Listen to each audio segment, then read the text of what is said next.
Hey guys, welcome back to the channel. Today we're diving into 10 Cloverfield Lane, a 2016 psychological sci-fi thriller that might seem at first glance like a simple survival story set inside an underground bunker, but very quickly turns into something far more tense, unsettling, and thought-provoking. On the surface, it looks like a contained mystery about a woman trapped with two men after an unexplained disaster, but as the movie unfolds, it becomes clear that this is really a story about fear, control, trust, and the terrifying uncertainty of not knowing whether the greatest danger is outside or standing right in front of you. When I first watched 10 Cloverfield Lane, I expected a straightforward sci-fi thriller, maybe even a typical alien invasion setup. But what truly caught me off guard was how deeply psychological it becomes. The film constantly plays with your expectations, forcing you to question every word, every gesture, and every explanation you're given. Michelle's journey isn't just about surviving a possible apocalypse. It's about reclaiming agency, breaking free from manipulation, and learning to trust her instincts when logic and fear collide. The movie thrives on claustrophobic tension, silence that feels louder than explosions, and the slow realization that safety can sometimes be the most dangerous illusion of all. From the very first moments, 10 Cloverfield Lane pulls you into a world where confinement feels suffocating, truth is slippery, and survival depends not just on strength but on courage, awareness, and the will to choose freedom, no matter how terrifying the unknown may be. The story begins quietly, grounded in reality rather than spectacle, as we meet Michelle during a moment of emotional fracture. She's packing her belongings in the middle of the night, her apartment reflecting a life she's no longer comfortable living. There's tension even before a single word is spoken, as we piece together fragments of her relationship through photographs, objects, and unfinished conversations. Michelle leaves behind a note and a ring, signaling a decision that feels impulsive but deeply personal, suggesting someone desperate to escape not just a place, but a version of herself. As she drives through rural Louisiana, the radio hums in the background, with unsettling news reports about blackouts in major cities. The information is vague, brushed aside at first, but it plants an early seed of unease. Then, without warning, her car is violently struck, sending it spinning off the road. The crash is sudden, brutal, and disorienting, cutting her escape short and plunging her into darkness. Michelle wakes up in a cold, unfamiliar space, her head pounding, her leg badly injured, and a chain attached to the wall, restraining her movement. Confusion turns into panic as she struggles to understand where she is and how she got there. The sterile, bunker-like environment immediately feels wrong, too controlled, too intentional. When a man named Howard appears, his calm demeanor clashes sharply with the terror of her situation.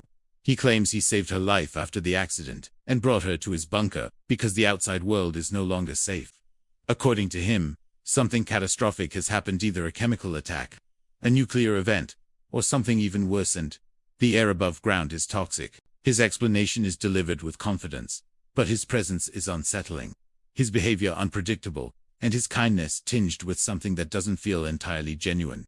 Howard eventually unchains Michelle, insisting that he is not her enemy, and that everything he has done was to protect her.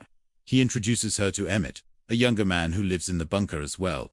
Emmett claims he helped Howard build the shelter, and confirms Howard's story about the disaster outside. He explains that he begged to be let in after witnessing flashes in the sky, further reinforcing the idea that the bunker is the only safe place left.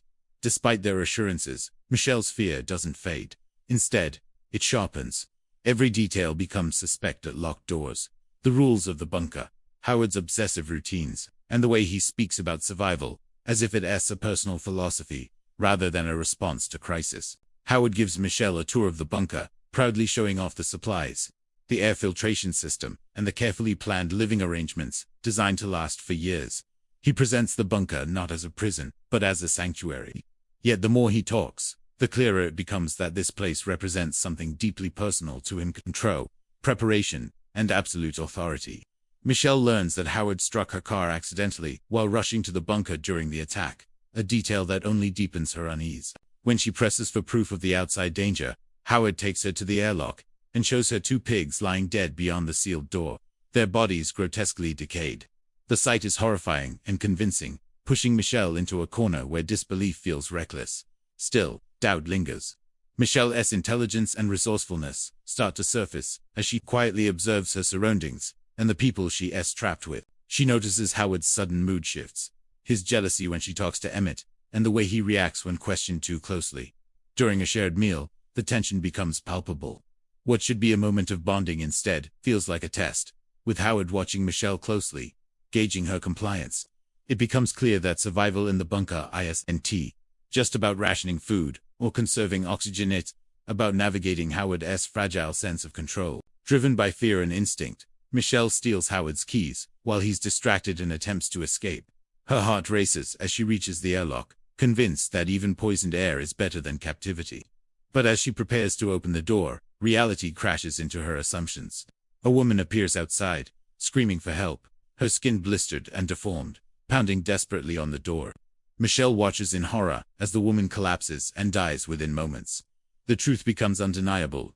Whatever is happening outside is real, and it's deadly. Shaken and terrified, Michelle retreats back into the bunker, her hope of escape shattered. This moment changes everything. Michelle is no longer just a prisoner, she's a survivor forced to adapt. She begins to play along, pretending to accept Howard's version of events, while quietly reassessing her situation. The bunker becomes a pressure cooker of shared trauma and unspoken fears. Days pass, as the trio attempts to establish a routine, engaging in board games and small talk that feel disturbingly artificial. Howard opens up about his daughter, showing Michelle a photograph and speaking about family in a way that feels both sincere and deeply unsettling. His longing for connection becomes more apparent, blurring the line between protector and captor. As the bunker settles into an uneasy rhythm, a loud, unexplained noise passes overhead, shaking the walls and reigniting everyone's fear. Shortly after, the air filtration system fails, putting their survival at risk. Howard sends Michelle into a narrow ventilation shaft to restart it, forcing her into a claustrophobic crawl that mirrors her emotional entrapment. Inside the control room, she discovers disturbing clues: a padlocked skylight with the word "help" scratched into the glass from the inside, and an earring that matches the one worn by the girl in Howard's photograph. The implications are chilling. These discoveries suggest that the bunker may have housed someone else before Michelle, and that their fate was far darker than Howard ever admitted. Michelle shares her findings with Emmett, and together, they piece together a horrifying possibility. Emmett recognizes the girl from the photo as someone who disappeared years earlier, not Howard's daughter as he claimed. The realization shifts the dynamic entirely. The bunker is no longer just a refuge from an external disaster, it's a place built on secrets, lies, and obsession. Michelle understands that staying passive is no longer an option. Survival now means planning, resisting, and preparing for the moment when fear must be replaced with action. Michelle's discovery plants a quiet but powerful shift in her behavior. From this point forward, she stops reacting and starts calculating. Every smile she offers Howard is measured, every nod carefully timed. As she begins to understand that surviving the bunker requires more than physical endurance, demands psychological awareness, the atmosphere grows heavier, filled with an unspoken understanding that truth is dangerous currency here. Howard's mood swings become more pronounced, oscillating between forced warmth and sudden flashes of irritation. He insists on maintaining normalcy through routines, shared meals, card games, small talk, yet each attempt feels like a performance staged to convince himself that control still belongs to him. Michelle plays along, knowing that confrontation would only accelerate whatever dark outcome Howard might already be moving toward. Emmett, on the other hand, becomes her silent ally. Though quieter and more submissive than Howard, his discomfort is obvious. He avoids eye contact when Howard speaks too long about family or survival, and his hands tremble when tension spikes. Michelle begins to notice how often Emmett defers, how rarely he challenges Howard's authority. It becomes clear that Emmett is surviving by staying small, by blending into the background. But Michelle can't afford that strategy. She understands now that compliance is temporary safety at best. The clues she found, the scratched skylight, the earring, echo in her mind, forming a narrative she can no longer ignore. Someone else was here before her. Someone who asked for help and didn't get it. Howard continues to reveal fragments of himself in unsettling ways.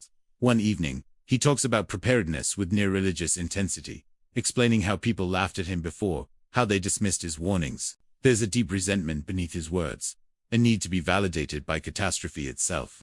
In his mind, the disaster outside proves him right, justifying everything he's done, including the bunker, the rules, and the people trapped inside with him. Michelle recognizes the danger in this mindset. If Howard sees himself as the hero of this story, then anyone who threatens that narrative becomes the enemy. The tension peaks when Howard announces that supplies must be rationed even more strictly. The decision isn't framed as a discussion, it's an order. Michelle watches closely as he enforces it, noting the satisfaction he seems to take in asserting control. Emmett tries to lighten the mood with jokes, but they fall flat, swallowed by the thick air of the bunker. The walls feel closer, the ceiling lower. Even silence feels monitored. Michelle realizes that escape ice and tea just about finding a way out at Esavau, choosing the right moment. The moment when Howard's attention is elsewhere, when preparation meets opportunity. That opportunity begins to take shape when Howard sends Michelle back into the ventilation system for maintenance. Crawling through the narrow ducts, she feels the weight of her situation pressing in from all sides. Panic threatens to overwhelm her, but she pushes through, driven by the clarity of her goal. In the control room, she examines everything with new purpose, memorizing layouts, counting steps, noticing tools. She spots a padlocked hatch on the ceiling, and understands immediately what it represents: a hidden exit, or at least the illusion of one. The word "help" scratched into the glass becomes a message across time, a warning meant for anyone who comes after. Michelle's resolve hardens. She knows now that she can't simply run. The air outside is lethal, and Howard controls the only door. If she's going to leave alive, she needs protection, a way to survive the outside long enough to find safety. The idea of a makeshift hazmat suit begins to form in her mind, pieced together from scraps and stolen supplies. It's a risky plan, but risk has become unavoidable. Staying means surrendering her autonomy completely, and Michelle refuses to let fear make that choice for her. She confides in Emmett, revealing her suspicions about Howard and her intention to escape. Emmett hesitates, fear etched across his face. He knows Howard's volatility better than anyone. Still, the truth resonates with him. He admits that Howard lied about his daughter, that the girl in the photograph wasn't his family, but someone who came to the bunker years earlier and never left. This confirmation seals their alliance. They begin working together in secret, sharing tasks and information while maintaining the appearance of obedience. Michelle steals cleaning supplies, plastic sheeting, and filters. Emmett quietly modifies tools, helping her assemble the suit piece by piece. Howard senses the shift before he understands it. His eyes linger longer, his questions grow sharper. He becomes increasingly possessive, especially when Michelle and Emmett speak without him. One night, he confronts them during dinner, accusing them of whispering behind his back. The accusation hangs heavy in the air, but Michelle deflects with practiced calm, reminding him that they're all just trying to survive. For a moment, it works. Howard backs down, but the trust that once existed, however fragile, has cracked beyond repair. The situation explodes when Howard discovers the missing supplies. His reaction is swift and terrifying. He corners Michelle and Emmett, his voice low and trembling with rage. He drags them into the bunker's storage area and reveals barrels of perchloric acid, explaining in chilling detail what prolonged exposure would do to the human body. The threat is unmistakable. This isn't discipline, it's punishment. Emmett, realizing the danger Michelle is in, steps forward and takes responsibility for the theft, hoping to redirect Howard's fury. The sacrifice is immediate and devastating. Howard shoots Emmett without hesitation, the sound echoing through the bunker like a final verdict. Michelle is frozen, shock crashing over her in waves. Emmett's body lies still on the floor, a brutal reminder of the cost of defiance. Howard, shaken but resolute, turns to Michelle and tells her that now it can just be the two of them, a family, safe and alone together. His words strip away any remaining ambiguity. The bunker is no longer a refuge or even a prison. It's a cage built around Howard's obsession. Michelle understands that there is no future here, only survival measured in moments. As Howard cleans up the aftermath, Michelle forces herself to act normal, masking her terror with compliance. Inside, she's racing against time. She finishes assembling the hazmat suit, knowing this may be her only chance. When Howard realizes what she's done, the confrontation is violent and chaotic. Michelle fights back with desperation-fueled determination, knocking over the acid barrels in the struggle. The corrosive liquid spills across the floor, burning through metal and flesh alike. Howard is disfigured, screaming in pain as fire erupts around them. The bunker, once a symbol of control, becomes a collapsing inferno. Michelle doesn't look back. She seals the hazmat suit around herself and runs for the airlock, every step fueled by grief, fear, and resolve. As the door opens and she steps outside, the bunker behind her consumed by flames. Michelle finally breathes not relief, but purpose. Whatever waits beyond the bunker is a choice she's making for herself.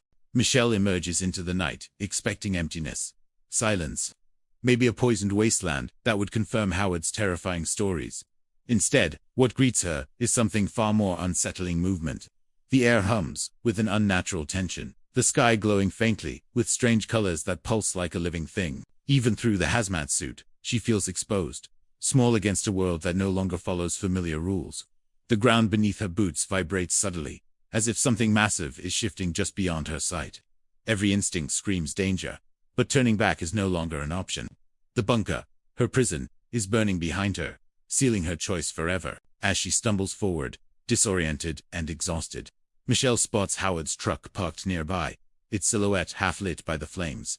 It feels like a cruel joke that her escape now depends on the very man who tried to cage her. She forces herself into the driver's seat, fumbling with the keys as the distant sky rumbles. Just as the engine roars to life, a blinding light cuts across the horizon. Michelle freezes, watching as a colossal shape moves through the clouds, too vast, too alien to comprehend. In that moment, the truth crashes down on her with brutal clarity. Howard wasn't lying about everything. Whatever happened to the world, it wasn't just chemical or political. It was something else entirely. Her breath quickens inside the suit as a sudden screech pierces the air, sharp and metallic. Something drops from above, landing with a heavy thud nearby. Michelle slams the gas pedal, the truck lurching forward as debris rains down around her. In the rearview mirror, she glimpses a nightmarish form, organic, yet mechanical, moving with predatory intent. The realization is paralyzing. She has escaped one monster only to be hunted by another. The road ahead is barely visible, illuminated only by flickering emergency lights and distant fires that dot the landscape like dying stars. Michelle's mind races as she drives, piecing together fragments of news broadcasts she half heard before the crash. The blackouts, the sudden loss of communication. The world didn't end, quietly it fractured. Whatever invaded didn't just destroy cities. It shattered the illusion of safety humanity relied on. She grips the steering wheel harder, focusing on the simple act of staying on the road. Survival narrows her thoughts into sharp, manageable pieces. Breathe, drive, don't stop. The truck suddenly jolts as something strikes it from the side, nearly forcing it off the road. Michelle screams, instinctively swerving to regain control. A shadow moves alongside her, massive and impossibly fast. Tentacle-like appendages slam against the metal, peeling it back with terrifying ease. She realizes the noise from the truck's damaged alarm is drawing attention, broadcasting her location like a beacon. Panic surges, but Michelle forces herself to think. She remembers the Molotov cocktail she assembled earlier, the last weapon she has. Her hands shake as she prepares it, knowing she may only get one chance. The creature rears back as the road opens into a clearing, lightning illuminating the sky in jagged flashes. For a split second, Michelle sees it fully towering, alien, its surface shifting as if alive. Fear threatens to paralyze her, but something deeper pushes back.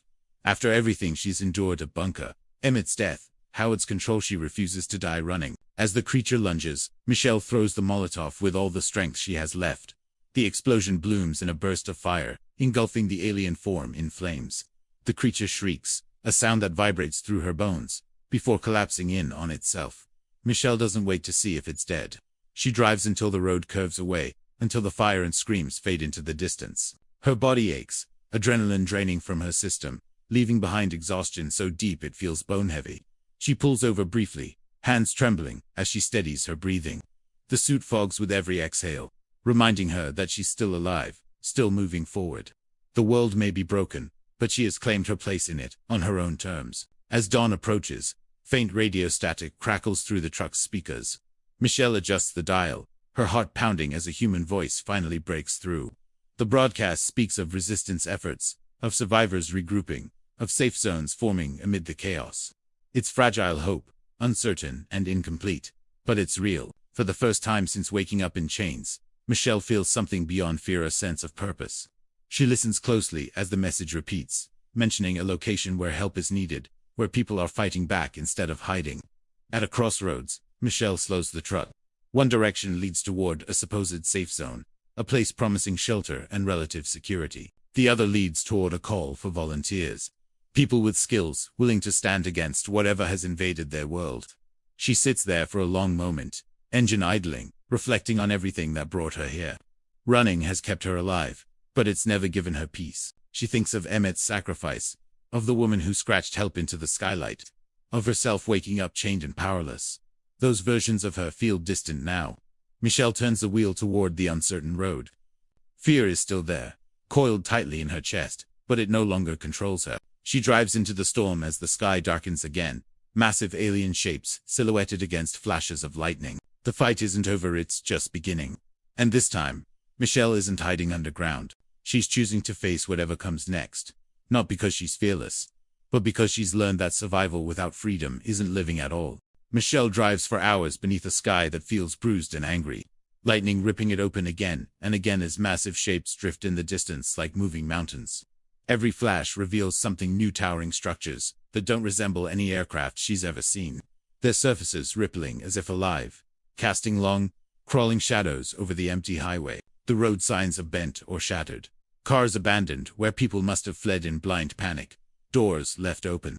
Luggage spilled across the asphalt, like evidence of lives interrupted mid-thought. Michelle keeps going, gripping the steering wheel until her hands ached. Because stopping feels more dangerous than exhaustion. The radio continues to hiss between bursts of static, occasionally offering fragments of human voices, half-sentences.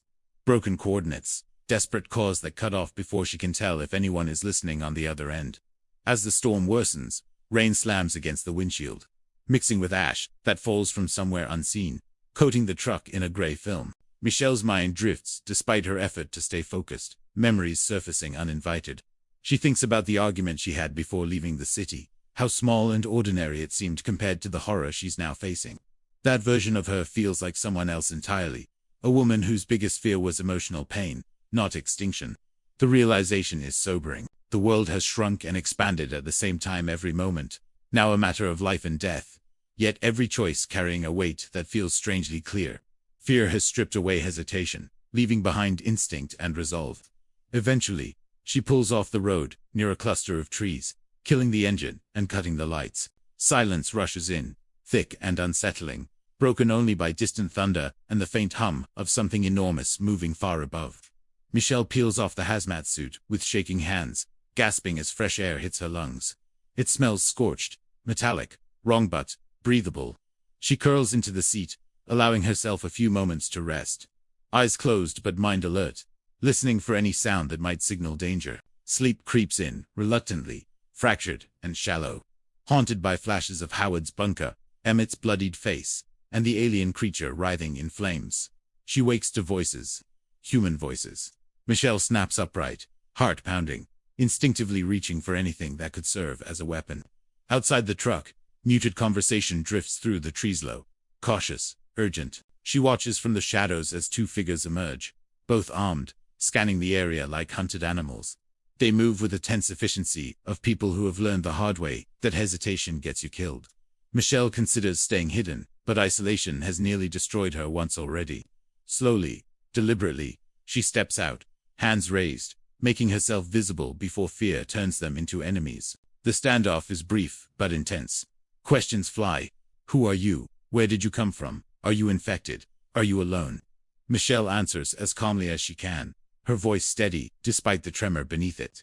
The relief on their faces when they realize she's human is almost painful to witness. They introduce themselves cautiously, explaining that they're part of a small group moving between safe zones, avoiding main roads to stay off whatever radar the invaders use. They've lost people, friends, family, entire communities swallowed overnight. There's no dramatics in the way they say it, just quiet grief worn, smoothed by repetition. They invite her to follow them to a temporary shelter nearby, an old service station reinforced with scavenged materials. Michelle hesitates only a moment before agreeing. The station is dimly lit, filled with a dozen survivors who all pause when she enters, eyes sharp with suspicion and hope in equal measure. Some look hardened, others hollow, all of them marked by the same shared trauma. No one smiles, but a woman offers Michelle water, and that small kindness nearly breaks her. As she drinks, she listens, absorbing fragments of information that sketch a terrifying picture of the world beyond her narrow escape. The invasion didn't happen all at once. There were sightings first, strange lights, unexplained power failures, then attacks so sudden and overwhelming that entire cities went dark within hours.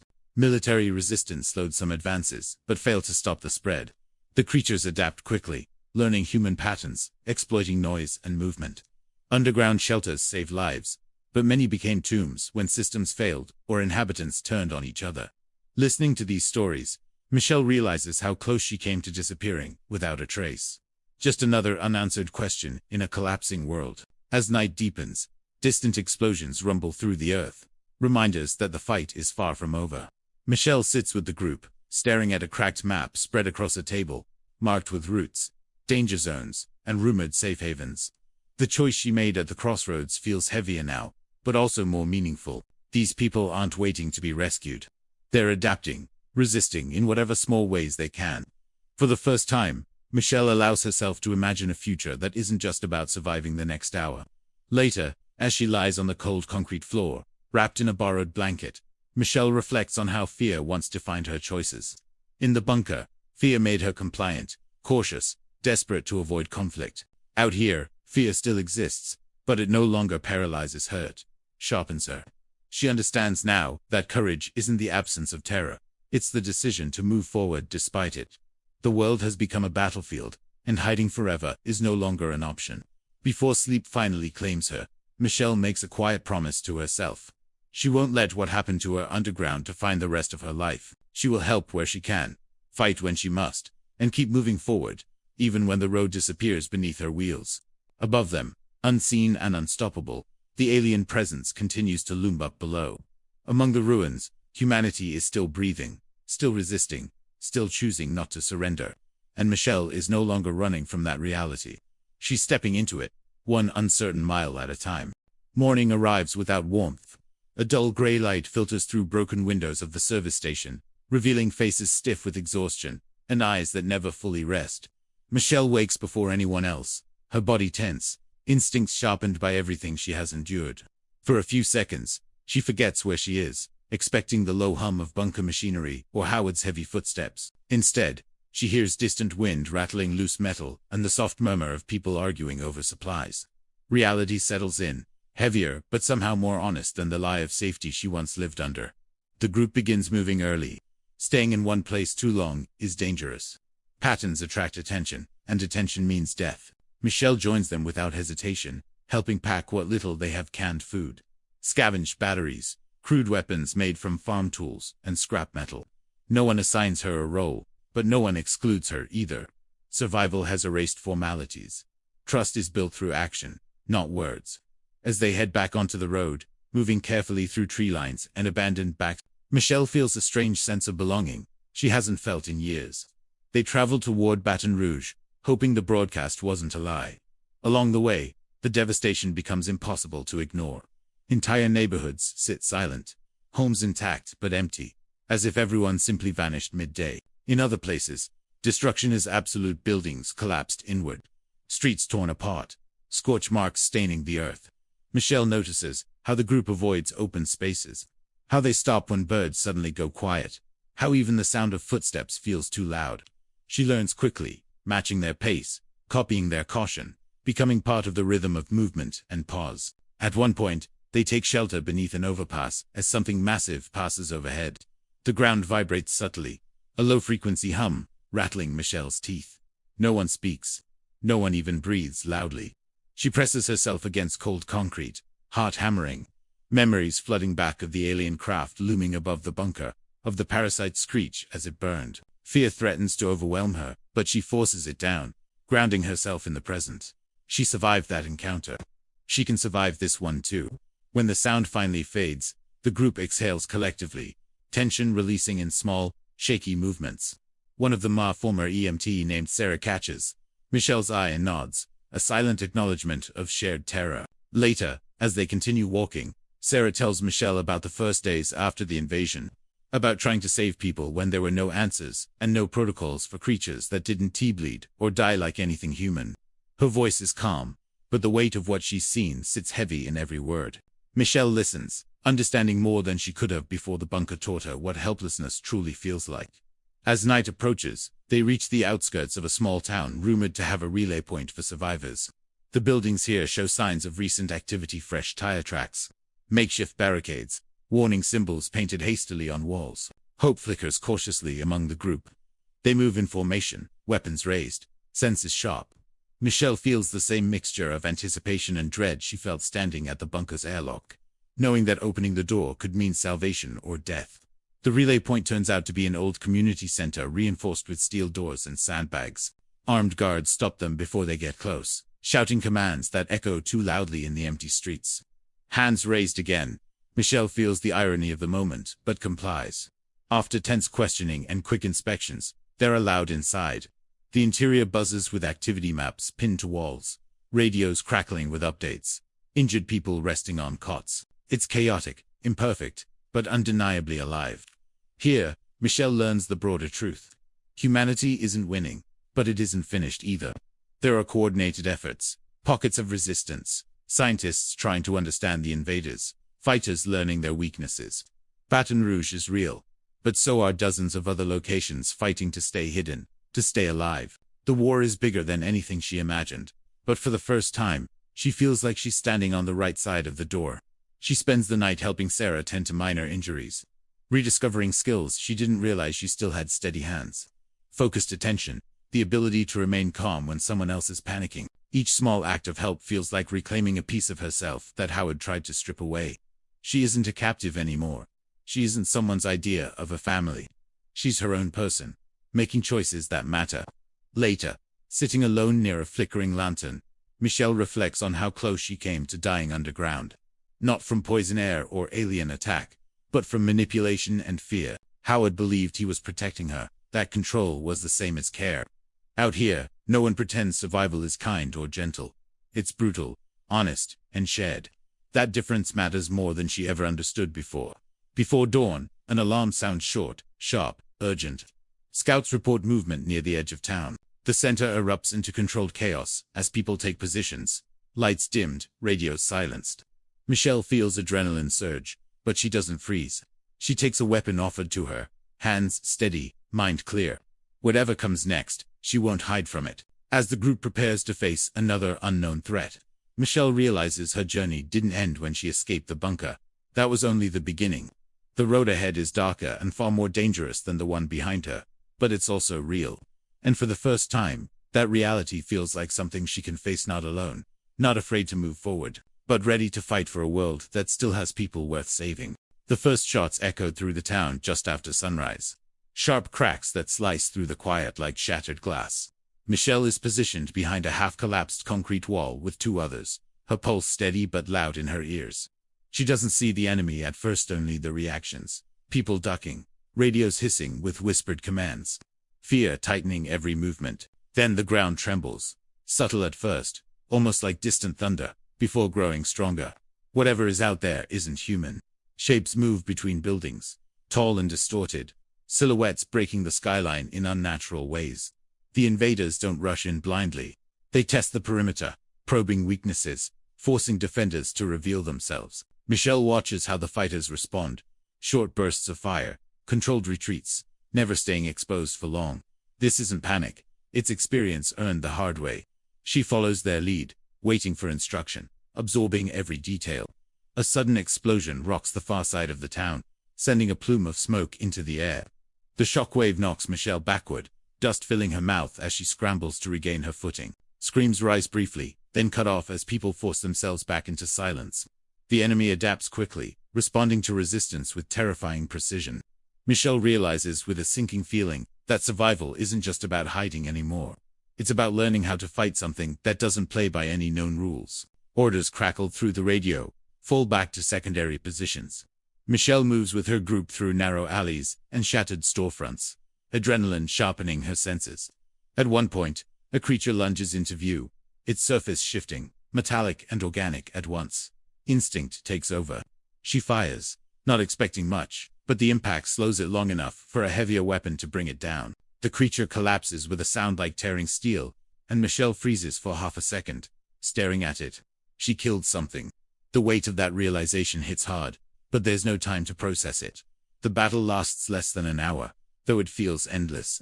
When the final echoes fade, and scouts confirm the area is clear, exhaustion crashes over everyone like a wave. Losses are counted quietly. Not everyone made it back. Michelle helps carry the wounded inside, hands shaking now that the immediate danger has passed. Blood, smoke, and fear mix into something thick and suffocating. Yet beneath it all, there's a fragile sense of victory. They held their ground.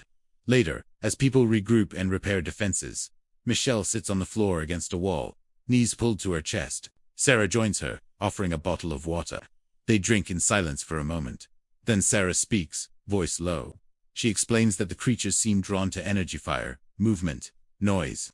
Every attack teaches humanity something new, but every lesson comes at a cost. Michelle nods, thinking of Howard, of how fear once kept her trapped underground, while the real danger raged above. News comes in through the radio. Baton Rouge is under heavy pressure. Some safe zones have fallen. Others are fighting desperately to hold on. The hope Michelle felt earlier doesn't vanish, but it changes shape. This isn't about reaching a single destination anymore. It's about endurance, about refusing to disappear. As evening approaches, a decision is made. The town can't be defended long term. The attack proved that. Supplies are packed, routes planned, and groups assigned destinations based on skill sets. Michelle is offered a choice: stay with a convoy heading north, or join a smaller unit moving west, toward Houston. Responding to the call she heard on the radio days ago, the choice feels heavy but clear. She chooses Houston, not because it's safer, but because it needs people willing to face danger head. Before leaving, she stands alone for a moment, looking back at the battered community center. It reminds her of the bunker in a strange way, not the control or deception, but the sense of temporary refuge. Places like this exist only as long as people fight for them. She understands now that safety isn't something you find and keep. It's something you create, again and again, no matter the cost. The journey west is harder. The land grows more open, fewer places to hide. The sky feels vast and exposed, clouds drifting like indifferent witnesses. The group moves mostly at night, resting during the day in abandoned structures or beneath thick foliage. Michelle takes watch shifts without complaint, eyes scanning the horizon, every shadow a potential threat. Sleep comes in fragments, haunted by flashes of fire and metallic screams. One night, while camped near the remains of a farm, Michelle hears a sound. She recognizes immediately a low hum building in intensity. She wakes the others, urgency cutting through fatigue. Lights are extinguished, bodies pressed into the earth. Above them, massive shapes drift across the sky, illuminated briefly by distant lightning. The scale of the invasion becomes horrifyingly clear. This isn't a single enemy force. It's an occupation. When the danger passes, no one speaks for a long time. Eventually, someone asks the question hanging over all of them: how do you fight something like that? Michelle doesn't have an answer, but she knows something important. Running and hiding didn't save her before. Facing the truth did. As they near Houston, signs of organized resistance appear: signal fires extinguished at dawn, coded markings on roads, patrol drones that look unmistakably human-made. The city itself is scarred, parts of it reduced to rubble, but it's alive. Fires burn deliberately, not from destruction but from activity. People move with purpose. The group is intercepted by guards and escorted through fortified streets to a central command zone.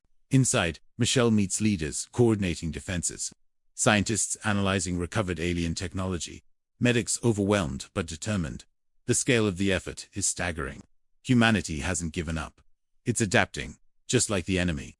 Michelle feels something ignite inside her, not fear, not even hope, but resolve. She survived the bunker. She survived the road. Now she's here, where choices still matter. As she's assigned to assist with logistics and emergency response training, Michelle realizes her transformation is complete. She isn't defined by what was taken from her or what she escaped. She's defined by what she chooses to fight for next. And whatever this new world becomes, she intends to be part of shaping it, not hiding from it.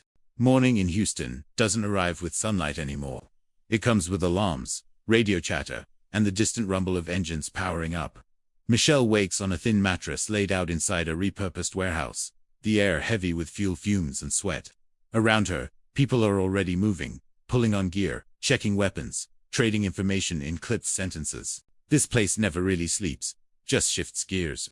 What surprises Michelle most is how quickly she has adapted to the rhythm. The fear that once defined her days has dulled, replaced by a constant alertness that feels almost normal now. Her first assignment is with a logistics unit responsible for moving supplies between safe pockets inside the city. It sounds simple on paper, but nothing here is simple. Routes change daily as new threats emerge and old paths become death traps. Michelle rides in the back of an armored truck, gripping a strap as the vehicle jolts through broken streets. She watches the city slide past skyscrapers with their windows blown out like hollow eyes. Neighborhoods reduced to skeletal frames, Murals painted by survivors marking territory and hope in equal measure. This is not the Houston she remembers from maps or postcards. This is a city at war. At a checkpoint, the convoy stops abruptly. Soldiers fan out, scanning rooftops and alleyways. Michelle's heart rate spikes until she learns it. A false alarm, a malfunctioning sensor triggered by falling debris. These moments are the hardest, the ones where adrenaline floods her system for no reason, leaving her shaky afterward. She thinks of the bunker again, of how fear there was controlled and predictable, shaped by one man's rules. Here, fear is chaotic, external, impossible to contain. Strangely, that makes it easier to face. At least now it makes sense. By midday, the convoy reaches a medical outpost overwhelmed by casualties from a skirmish earlier that morning. Michelle helps unload crates of supplies, moving fast, following shouted instructions.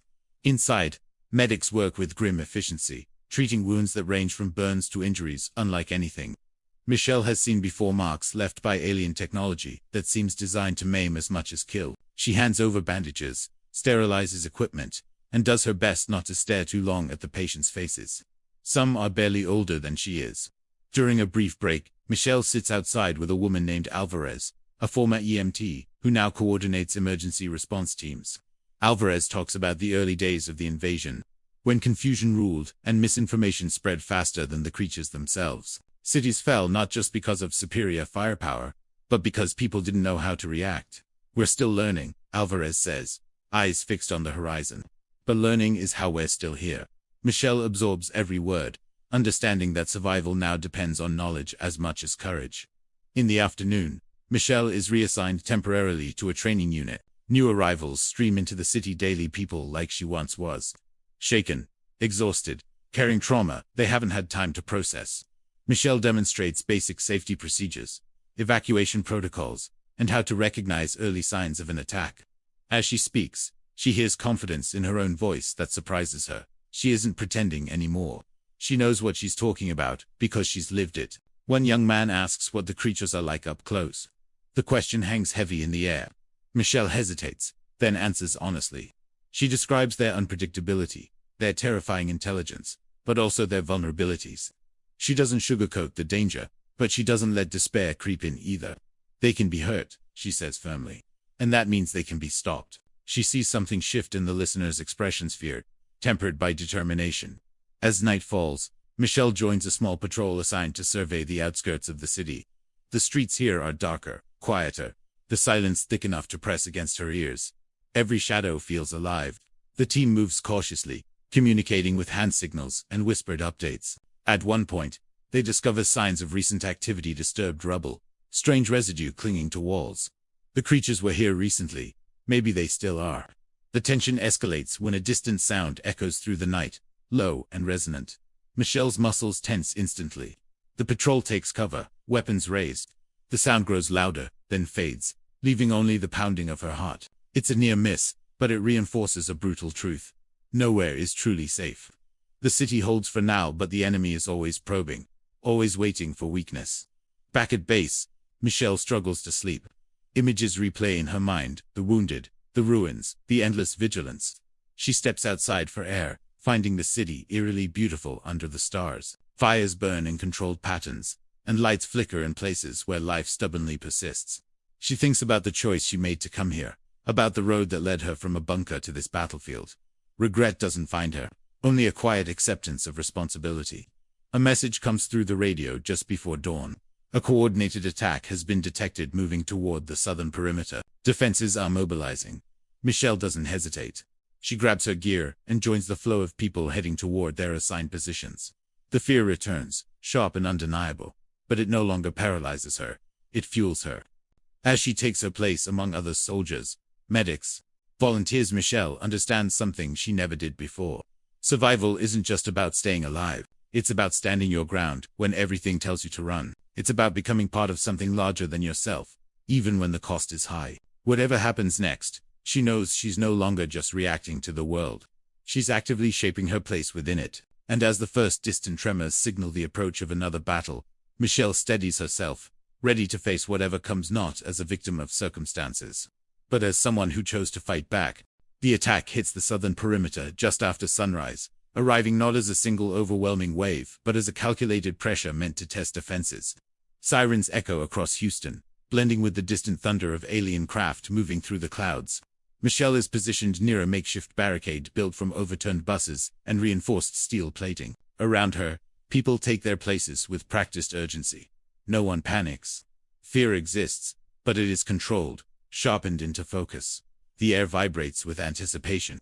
The first impact comes from above. A flash of green light streaks across the sky, slamming into a structure several blocks away. The shockwave ripples through the ground, knocking Michelle off balance for a split second. Dust rises, obscuring visibility, and for a moment it feels like the world is ending all over again. Orders crackle through the radios, clear and steady despite the chaos. Units adjust positions. Medical teams prepare for incoming casualties. The city responds like a living organism fighting off infection. Michelle's role is support, but support doesn't mean safety. She moves between positions, relaying information, delivering equipment, helping stabilize injured defenders. Every step feels dangerous. The creatures don't attack randomly, they adapt. One moment the threat comes from the sky, the next from ground-level drones, skittering through alleyways. Michelle witnesses one of them tear through a defensive line with terrifying speed before being brought down by coordinated fire. Victory here is never clean or satisfying. It's survival measured in seconds gained. As the battle stretches on, exhaustion creeps in. Sweat soaks through Michelle's clothes, and her muscles ache from constant motion. She forces herself to keep going, reminding herself that stopping is not an option. Between bursts of action, she finds her thoughts drifting to Emmett, to the calm competence he showed even in the bunker, to the way he tried to protect others despite the danger. His memory becomes a quiet anchor, grounding her when the noise and destruction threaten to overwhelm her. By midday, the attackers begin to retreat, pulling back into the sky as abruptly as they arrived. Cheers don't erupt when it happens. Instead, there's a collective exhale, followed by immediate focus on recovery. Fires are extinguished. Wounded are evacuated. Structural damage is assessed. The city doesn't celebrate survival. It prepares for the next fight. Michelle helps carry stretchers, her arms trembling under the weight, her mind numb from adrenaline. Later, she joins a debriefing where commanders analyze the attack. Maps are spread across tables, marked with red and blue indicators, showing where defenses held and where they nearly failed. The enemy is learning, adjusting tactics with unsettling speed. Someone mentions a new type of craft spotted during the engagement, larger, more heavily armored. The implication is clear. What they faced today may have been a rehearsal for something far worse. That evening, Michelle is given a rare few hours of downtime. She sits on the roof of the warehouse, watching the sun dip below the damaged skyline. The sky glows with strange colors now, altered by atmospheric changes caused by the invasion. It's beautiful in an unsettling way. She thinks about how quickly her world changed. How the life she once worried about feels distant and irrelevant now. Arguments, plans, doubts, none of them matter in the same way anymore. A man named Carter joins her on the roof, offering a canteen of water. He's a former engineer who now helps design defensive structures. They talk quietly about the city's chances, about whether humanity can really win this war. Carter doesn't offer false hope. I don't know if we'll win, he says honestly. But I know we won't survive if we stop trying. The simplicity of the statement resonates deeply with Michelle. Night brings new challenges. Sensors detect movement beyond the city limits, but no immediate attack follows. The waiting is almost worse than the fighting. Michelle takes her turn on watch, scanning the darkness through binoculars, her eyes straining to pick up unnatural shapes or movement. The silence feels heavy, charged with intent. Somewhere out there, the enemy is watching too. During her shift, Michelle reflects on how fear has changed for her. In the bunker, fear was intimate and personal, tied to one man and his unpredictable moods. Here, fear is vast and impersonal, a force of nature rather than a human threat. Oddly, that makes it easier to confront. There is no deception here, no twisted kindness, hiding cruelty. Only a clear line between survival and extinction. Just before dawn, an alert signals minor incursions along the outskirts, small probes testing defenses again. The city responds swiftly, repelling them with minimal damage. It's a reminder that rest is temporary, vigilance constant. When Michelle finally lies down to sleep, it's with her boots still on, gear within reach. Dreams come in fragments, filled with flashing lights and distant roars. When she wakes, news spreads quickly. A coordinated counteroffensive is being planned. Intelligence suggests a critical weakness in the alien command structure. something that could shift the balance if exploited correctly. The plan is risky, requiring volunteers willing to operate beyond established safe zones. Michelle listens as details are shared, her heart pounding harder with each sentence. She doesn't hesitate when volunteers are called for. Her hand rises before doubt can intervene. She feels the weight of the decision instantly, but also a strange sense of clarity. Running didn't save her before. Hiding didn't keep her safe. Standing still only delayed the inevitable. Action, no matter how dangerous, is the only path forward now. As preparations begin, Michelle feels the familiar edge of fear sharpen once more. But alongside it is something stronger. Resolve. Whatever lies ahead, she knows she won't face it alone. The city, broken and scarred, stands with her.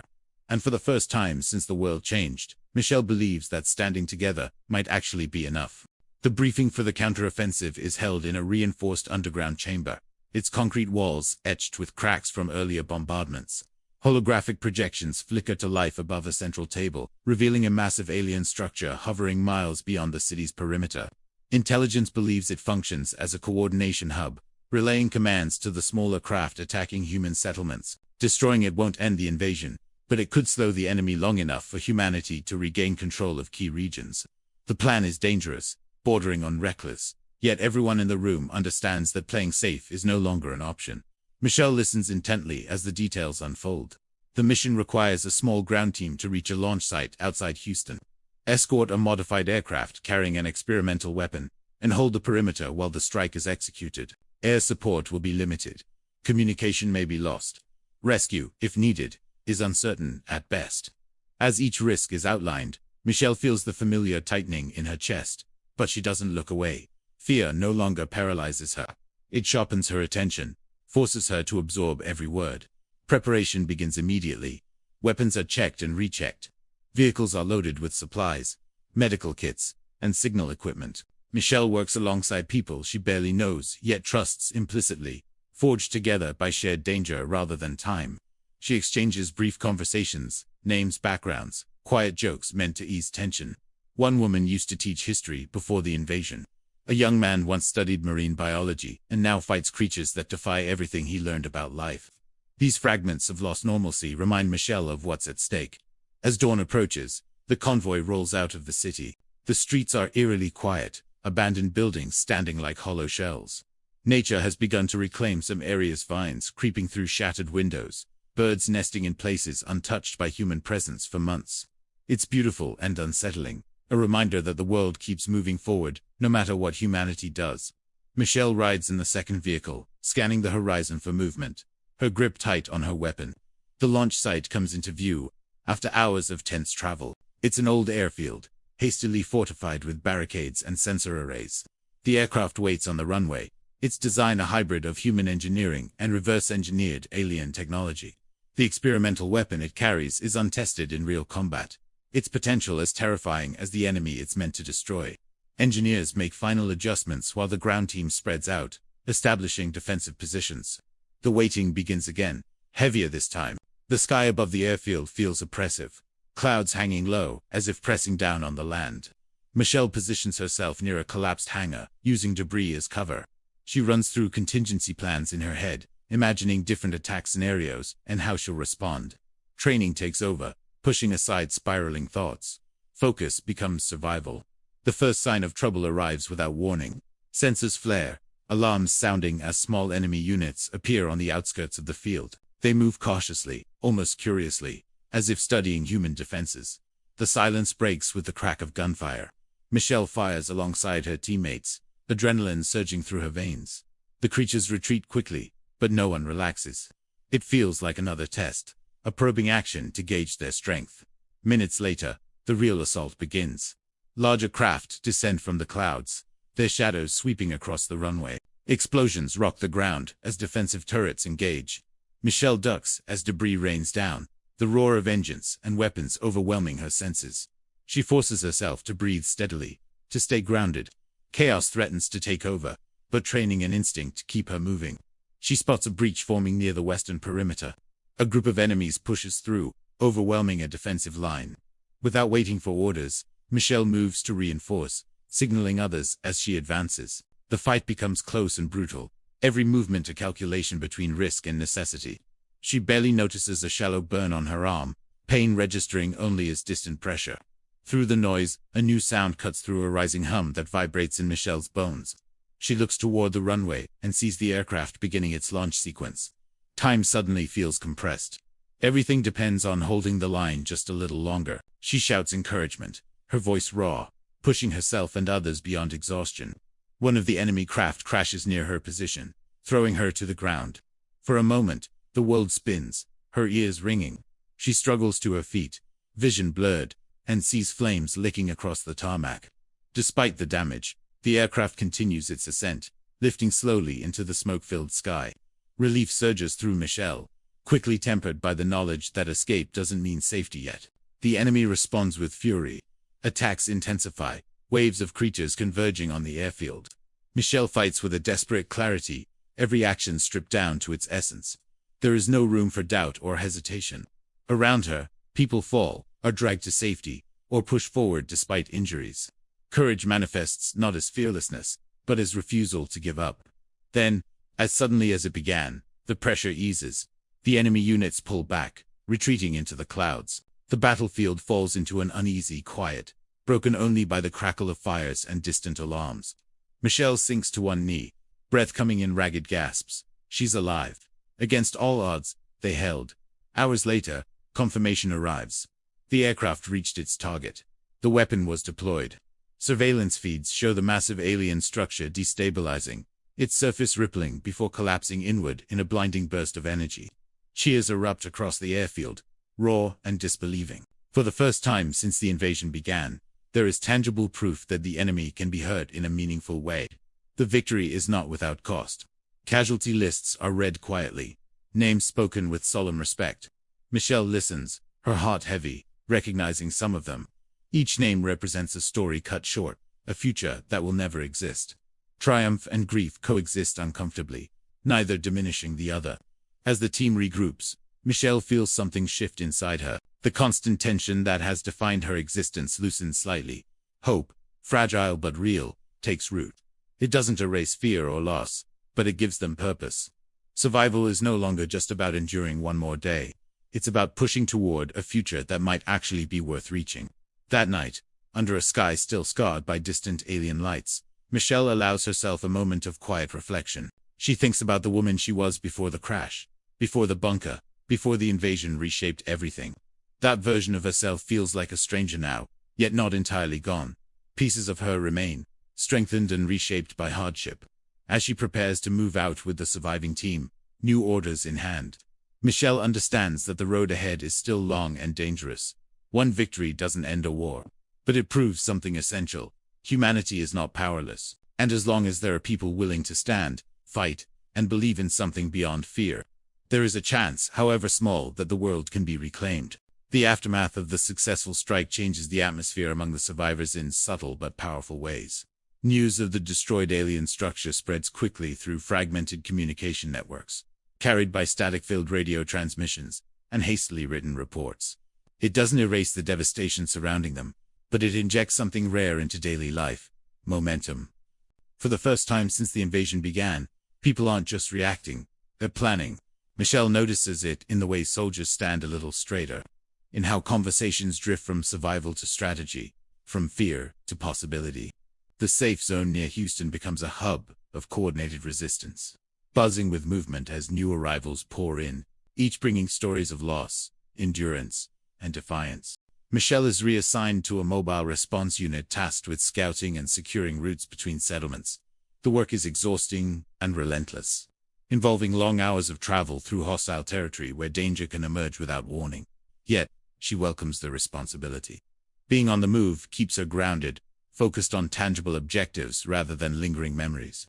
Each mission strengthens her sense of purpose, reinforcing the belief that her survival was not accidental, it was preparation for this.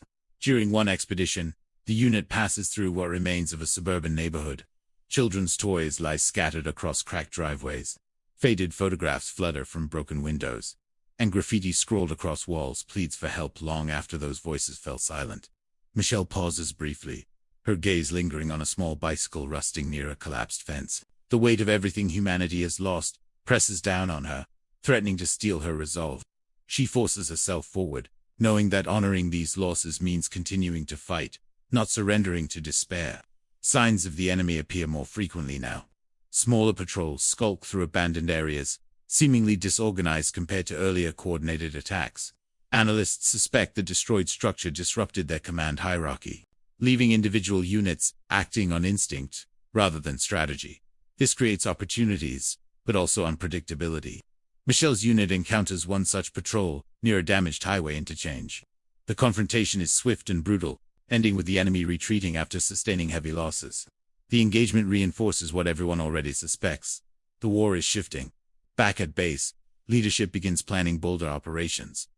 There is talk of reclaiming key cities, restoring power grids, and establishing secure communication lines across states. Michelle listens during briefings, absorbing the scale of these ambitions. They feel overwhelming, almost impossible, yet no one laughs them off anymore. Hope has transformed from a fragile dream into a working concept. Michelle's personal journey continues quietly alongside these larger developments. She forms deeper connections with her teammates, bonds forged through shared danger and unspoken understanding. Late at night, when exhaustion finally slows the pace of activity, they exchange stories about who they were before everything fell apart. These moments are not nostalgic escapes, but affirmations of identity. They remind Michelle that beneath the armor and weapons, they are still humans, still capable of laughter, vulnerability, and care. One evening, a newly arrived survivor recognizes Michelle. He speaks hesitantly, recalling hearing rumors about a woman who escaped an underground bunker and survived alone in the early days of the invasion. The story has grown in the telling, embellished with exaggerations she barely recognizes. Michelle listens politely, uncomfortable with the attention. She doesn't feel like a symbol or a hero. She feels like someone who made choices because there was no other option. Yet, she understands why these stories matter. They inspire others, proving that survival is possible even in the darkest circumstances. A sudden emergency interrupts the fragile calm. A nearby settlement goes silent, its signals abruptly cut off. Recon drones reveal heavy enemy movement converging on the area. Command scrambles to assemble a rescue and evacuation mission. Michelle volunteers without hesitation. The urgency of saving lives overrides lingering fatigue. Time is critical. The mission unfolds under constant threat. As the unit approaches the settlement, explosions light up the night sky, painting the clouds with unnatural colors.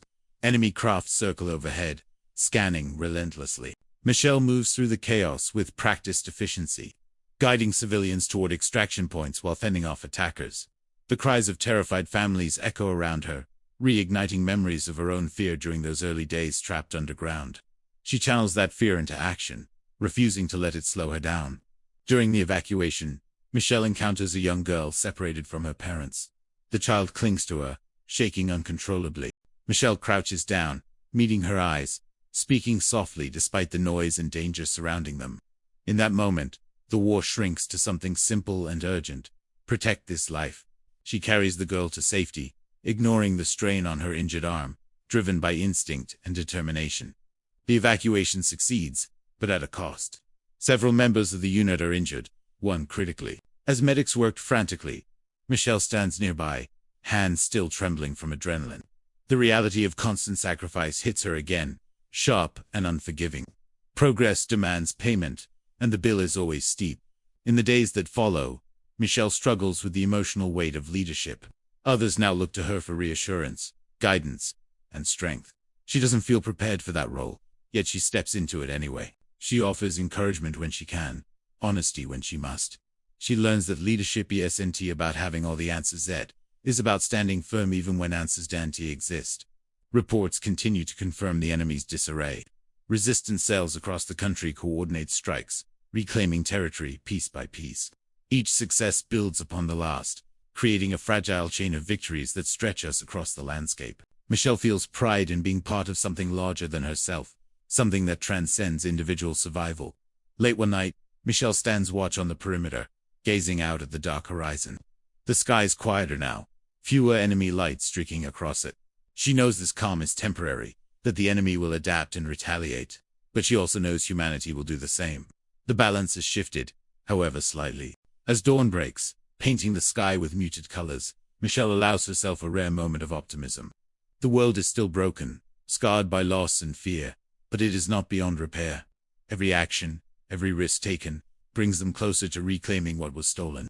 And for the first time, Michelle believes that survival might eventually give way to something even more powerful: renewal. As the resistance continues to gain ground, the emotional rhythm of life inside the safe zones begins to change again.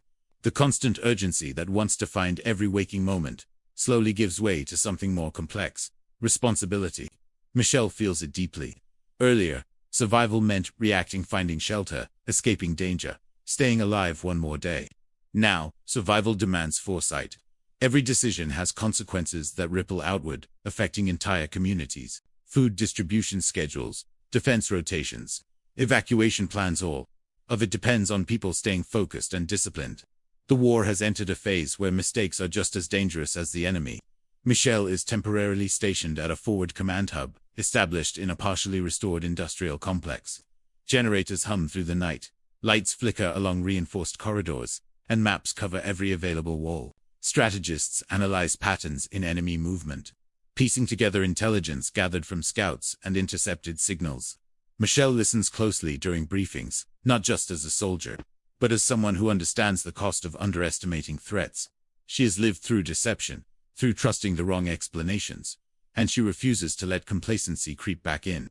One operation, in particular, weighs heavily on everyone's mind. Intelligence suggests the existence of another major alien structure hidden beneath an abandoned coastal city.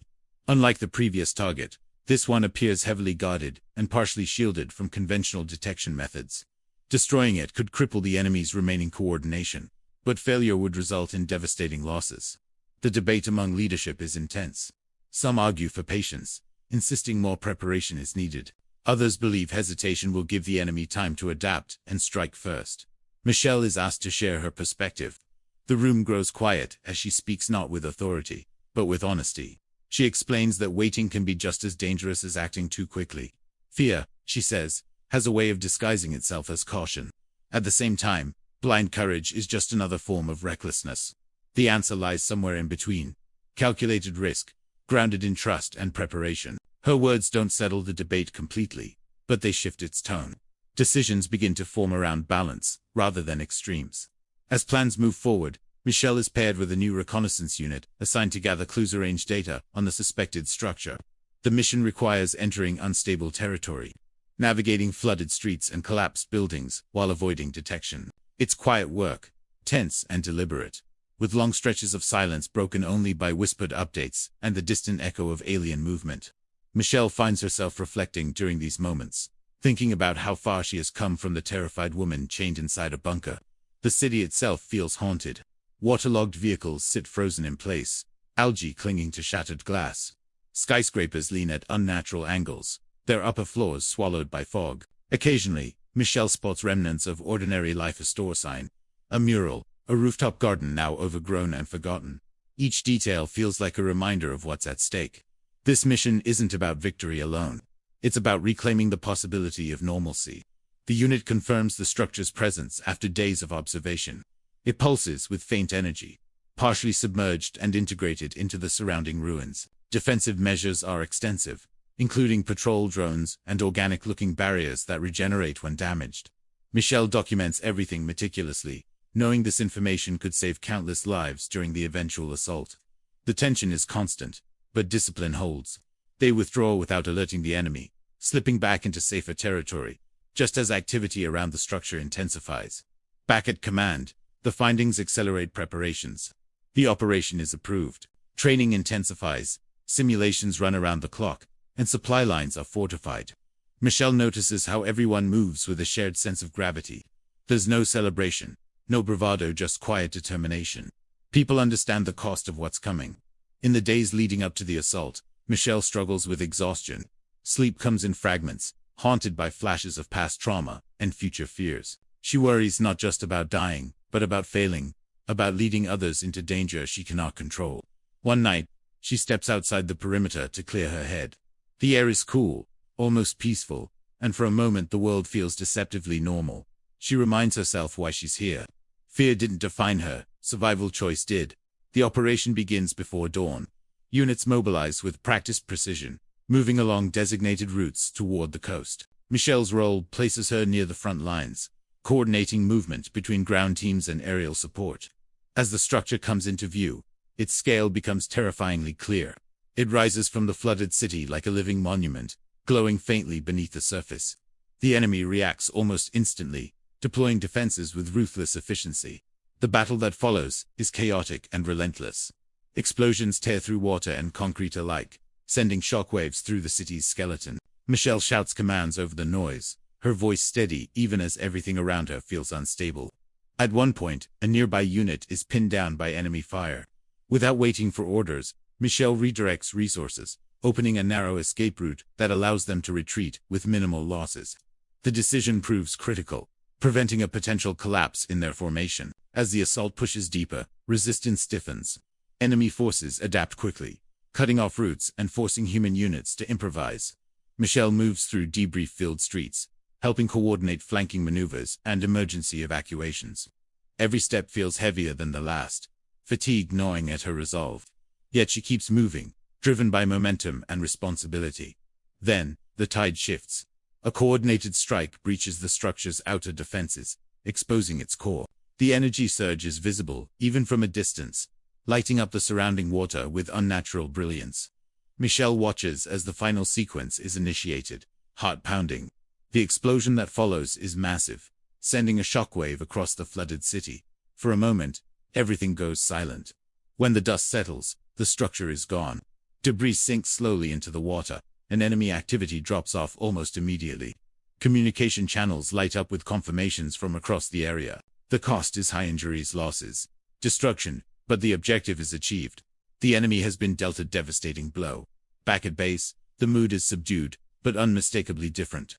This isn't just another victory. It feels like a turning point. Analysts confirm widespread disruption in enemy coordination worldwide. The war is far from over, but its direction has changed once again. Michelle sits alone later that night, staring at a map marked with reclaimed territories. She doesn't feel triumphant. She feels tired, humbled, and quietly hopeful. Survival has transformed her, not into someone fearless, but into someone willing to face fear repeatedly for something greater than herself. And as she prepares for whatever comes next, she knows one thing with certainty. She is no longer running. She is choosing to stand. The days following the destruction of the coastal structure feel strangely suspended, as if the world itself is catching its breath. Reports confirm what many had hoped but hardly dared to believe. Enemy activity across multiple regions has sharply declined. Communication networks that once crackled with constant emergency alerts now fall silent for long stretches at a time. For the first time since the invasion began, humanity is not simply reacting, is observing, analyzing, and planning without the pressure of immediate annihilation hanging over every second.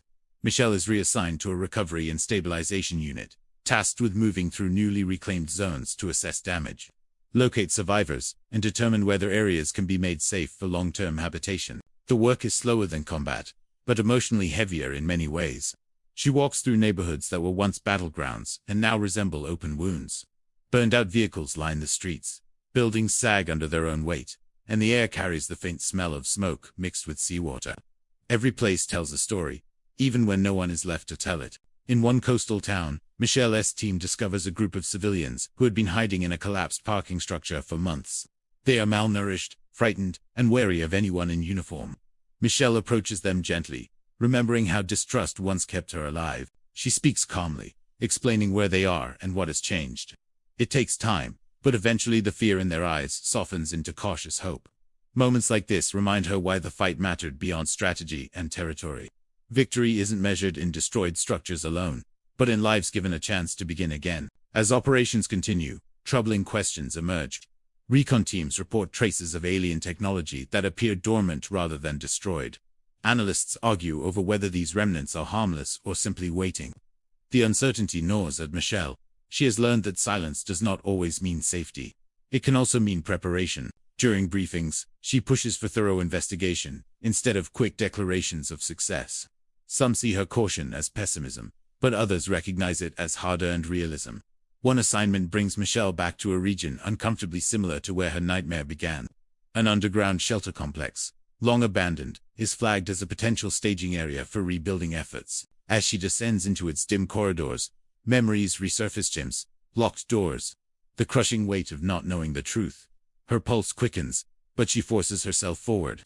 This place is different, she tells herself. The threat is no longer hidden behind comforting lies. Still, the echoes linger. Inside the shelter, they find evidence of how people tried to live normally, even as the world collapsed above them. Handwritten schedules, children's drawings taped to walls, ration logs carefully maintained until the very end. It's clear that fear wasn't the only thing that lived here. Hope did too. Michelle feels a tightness in her chest as she realizes how thin the line is between survival and captivity. Safety without freedom can become another kind of prison. Later that night, Michelle struggles to sleep. The constant movement, the responsibility, the unresolved tension, it all weighs on her. She writes in a small notebook she's kept since leaving the bunker, using it to ground herself. She writes about Emmett, about the choices people make when they believe they are protecting others, and about how truth matters just as much as shelter. The act of writing doesn't erase the past, but it helps her understand it. News arrives that a major coalition summit is being organized, bringing together leaders from multiple survivor zones to determine humanity's next steps. Michelle is asked to attend as an observer and field representative. She feels unqualified at first. She's not a politician, not a strategist by training, but she accepts. Her experience matters precisely because it wasn't shaped in conference rooms. It was shaped in confined spaces, desperate decisions, and moments where trust meant everything. The summit takes place in a reinforced facility overlooking a reclaimed valley. For the first time in years, representatives gather without immediate threat overhead. Discussions are intense. Some argue for rapid expansion, reclaiming as much territory as possible while the enemy is weakened. Others advocate caution, focusing on fortifying what they already have. Michelle listens carefully, then speaks when asked. She talks about control, about how quickly protection can turn into domination if fear drives every choice. She reminds them that survival isn't just physical, it's moral. Her words resonate more than she expects. The final resolutions emphasize transparency, shared authority, and safeguards against the concentration of unchecked power. It's not perfect, but it's intentional. For Michelle, that feels like progress. As weeks pass, reconstruction efforts begin in earnest. Fields are cleared, shelters reinforced, and small signs of normal life reappear. Children laugh again, even if quietly at first. Michelle spends time training volunteers, teaching them not just combat skills, but awareness, how to question, how to verify, how to trust without surrendering judgment. She understands now that resilience is as much mental as it is physical. One evening, standing at the edge of a settlement as the sun sets, Michelle reflects on how far she's come. The world is still broken, and danger still exists beyond the horizon, but the silence feels different now. It's not the silence of something waiting to strike.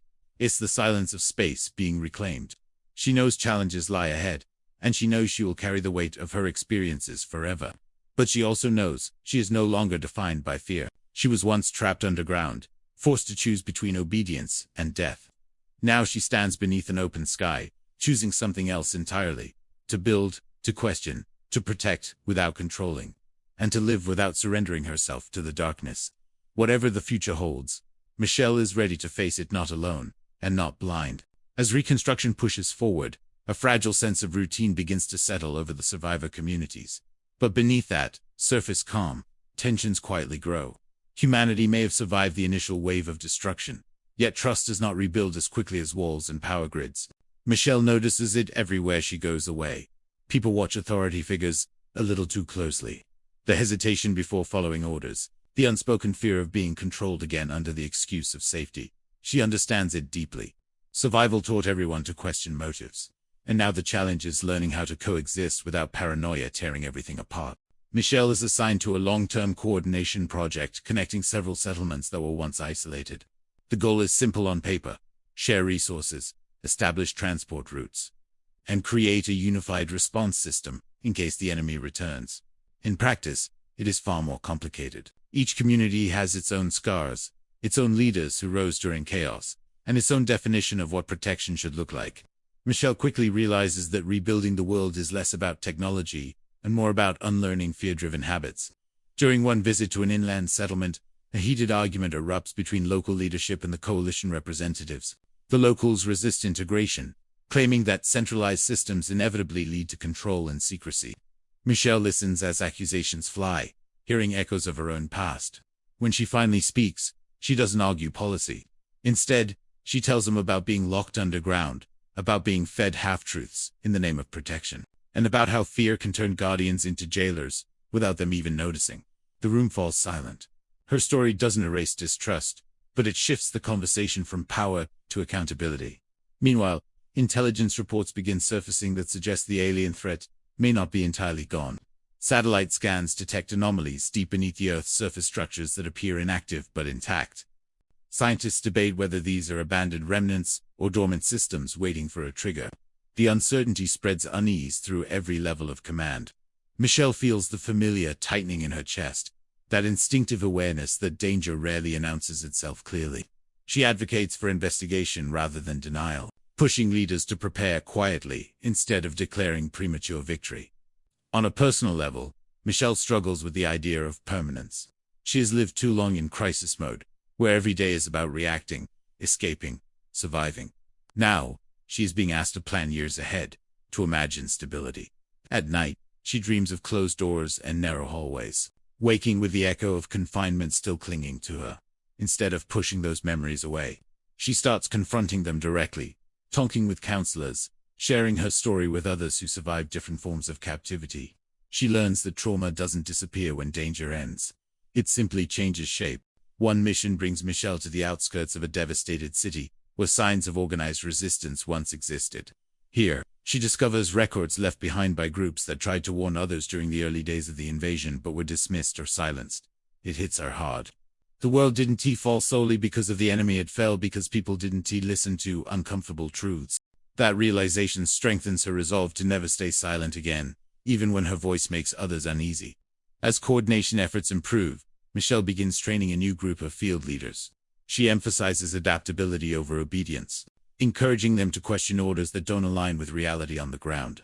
Some officials criticize her approach, arguing that discipline requires strict hierarchy. Michelle counters that blind obedience nearly ended humanity once already. Her stance is controversial, but results speak for themselves. Teams under her guidance show higher survival rates and fewer internal conflicts. Trust, she proves, is stronger when it flows both ways. During a rare moment of rest, Michelle visits a coastal overlook where remnants of alien technology were first neutralized. The ocean stretches endlessly before her, calm and indifferent. She thinks about the randomness of survival, how one wrong turn or one false promise could have ended her story underground. Standing there, she doesn't feel victorious. She feels responsible. Survival gave her perspective, and perspective carries obligation. A breakthrough finally comes when scientists confirm that the underground anomalies are decaying, not charging. The alien systems, designed for rapid conquest, are unsustainable without constant energy input. The invasion failed, not because humanity was stronger, but because the enemy underestimated trends. Relief spreads cautiously, like light returning to a darkened room. Celebrations are muted but sincere. People allow themselves to breathe again. Michelle addresses a gathering of community leaders shortly after the announcement. She doesn't frame the moment as an ending, but as a beginning. She speaks about vigilance without fear, about rebuilding without repeating the same mistakes, and about remembering that safety should never cost freedom. Her words are not dramatic, but they are honest, and honesty, she has learned, is the most powerful foundation of all. As she walks away from the meeting, Michelle feels something unfamiliar. Hope without desperation. The world remains uncertain, and scars will take generations to fade. But humanity is no longer hiding in bunkers or clinging to comforting lies. They are standing in the open, aware of the risks, choosing transparency over illusion. Michelle knows her journey is far from over, but she finally understands its meaning. She survived not just to escape, but to ensure others never have to choose between captivity and death, disguised as protection. The sky above remains vast and unpredictable, but for the first time, it belongs to everyone again. With the immediate fear of annihilation finally receding, humanity enters a strange new phase one, where survival is no longer the sole objective. Yet peace still feels fragile and conditional. Michelle notices how people now struggle with questions they once buried under urgency. Who gets to decide the future? What rules remain when old governments collapsed and new systems rose from chaos? Victory over the invasion did not restore the world as it was. It stripped everything down to raw human nature, forcing society to rebuild from exposed foundations. Michelle is asked to help shape a global charter meant to guide post-invasion civilization. It isn't a constitution in the traditional sense, but rather a framework built on lessons learned during collapse. Transparency, consent, accountabilities are no longer abstract ideals but survival necessities. Michelle contributes not as a politician, but as a witness. She insists that any system allowing secrets in the name of protection is a system already cracking at its core. Her experiences underground continue to influence every decision she makes, turning personal trauma into collective safeguard. As drafting sessions continue, disagreements grow intense. Some leaders argue that humanity needs strict control to prevent future panic, proposing surveillance systems and restricted movement zones. Others push back, warning that fear-based governance mirrors the very conditions that made people vulnerable before. Michelle becomes a central voice in these debates, not because she shouts the loudest, but because her words carry the weight of lived consequences. She describes how easily safety becomes captivity when people stop questioning authority, and how quickly trust evaporates when truth is rationed. Outside conference rooms and strategy halls, the world slowly awakens. Children born during the invasion now take their first steps in open air, unaware of the terror their parents endured. Markets reopen in fragments. Cultures reconnect across borders that once vanished under emergency rule. Michelle travels frequently, witnessing both hope and resentment. Some communities embrace unity. Others cling to isolation, still haunted by betrayal. She understands both sides. Healing, she learns, does not move in straight lines. One mission takes her to a former exclusion zone, where alien debris remains embedded deep within the earth. The site is scheduled for deconstruction, but local residents resist removal, believing the remains serve as a warning or reminder of what nearly erased them. Michelle spends days listening rather than negotiating, realizing that fear transforms memory into monument. Eventually, a compromise is reached. The debris will be neutralized but preserved in fragments, placed in public spaces as historical evidence rather than silent threat. It becomes the first memorial of the invasion, not glorifying survival, but honoring vigilance. Privately, Michelle confronts her own resistance to settling down. She avoids permanent housing, choosing temporary quarters wherever her work takes her. Counselors encourage stability, but she fears roots can become traps. It takes time for her to understand the difference between confinement and commitment. Through conversations with fellow survivors, she begins to see permanence not as limitation, but as choice, the very thing she was denied underground. Slowly, cautiously, she allows herself to imagine a place that feels like home. The charter is eventually finalized and presented to the broader population through open forums rather than closed declarations. Michelle strongly supports this approach, believing that trust must be built through participation, not assumption. Reactions vary widely. Some praise the honesty, others accuse leadership of weakness for admitting past failures. Michelle accepts both responses. Accountability, she knows, rarely feels comfortable, but it is the only path that doesn't collapse under its own weight. New scientific discoveries further complicate progress. Researchers confirm that traces of alien technology have altered certain environmental conditions, accelerating regeneration in some areas while destabilizing others. Humanity now faces a moral dilemma: reverse these changes entirely or adapt responsibly. Michelle joins a task force examining the ethical boundaries of using enemy technology for human benefit. The debate mirrors everything. She's learned power without restraint leads to destruction, but fear of power can lead to stagnation. During a rare pause in travel, Michelle visits a rebuilt neighborhood where people have begun celebrating small traditions again: shared meals, music, stories told without urgency. She realizes how revolutionary normalcy has become. Survival once demanded isolation. Now it requires connection. Watching people laugh freely reminds her that the true victory was never defeating an invader, but reclaiming humanity itself. Late one evening, Michelle receives a report suggesting faint signals from deep space to distant, to confirm origin, to irregular, to classify as threat. The room grows quiet as analysts exchange glances. Michelle doesn't panic. She asks one question instead: are people being informed? When told the information will be shared openly once verified, she nods. Whatever comes next, secrecy will not be the answer. Standing alone under a sky no longer hidden by bunker ceilings or burning debris, Michelle reflects on the paradox of survival. The world endured, not because it was strong, but because people learned, often painfully, that control without truth is just another form of destruction. She knows future dangers will arise. They always do. But now, humanity faces them with eyes open. Michelle walks forward carrying no illusions of perfect safety, only a commitment to choice, honesty, and shared responsibility. The future remains unwritten, but for the first time, it belongs not to fear, but to those willing to face it together. As the world steadies into a rhythm that feels almost familiar, a quiet tension begins to ripple beneath the surface. It doesn't announce itself with explosions or alarms, but with questions that refuse to fade. Michelle senses it during meetings that linger too long, during pauses where people glance at one another before speaking, as if weighing how much truth the room can handle. Survival taught humanity how to react to danger. Rebuilding now demands learning how to live with uncertainty without surrendering to it. The faint signals detected earlier remain unresolved. Scientists confirm they don't match known cosmic patterns, nor do they align with remnants of the previous invasion's technology. The ambiguity unsettles everyone. Some argue for immediate defensive preparation, pushing for the reactivation of dormant weapons systems and emergency protocols. Others insist that repeating the posture of fear risks undoing years of fragile progress. Michelle finds herself again at the center of a divided room, aware that every decision now shapes not just safety, but identity. She requests that civilian representatives be included in strategic discussions. This move sparks resistance from those who believe security decisions require speed, not debate. Michelle counters with a simple truth. Secrecy breeds panic far faster than transparency ever could.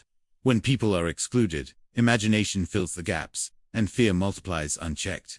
Reluctantly, the Council agrees. For the first time in history, planetary defense conversations are open to public observation, streamed across networks rebuilt from salvaged infrastructure. The response is overwhelming. Millions tune in, not merely to watch, but to participate. Questions flood in, some technical, others emotional. Parents ask how to protect children without teaching them to live in fear. Young adults question whether a future shaped by constant vigilance is truly freedom.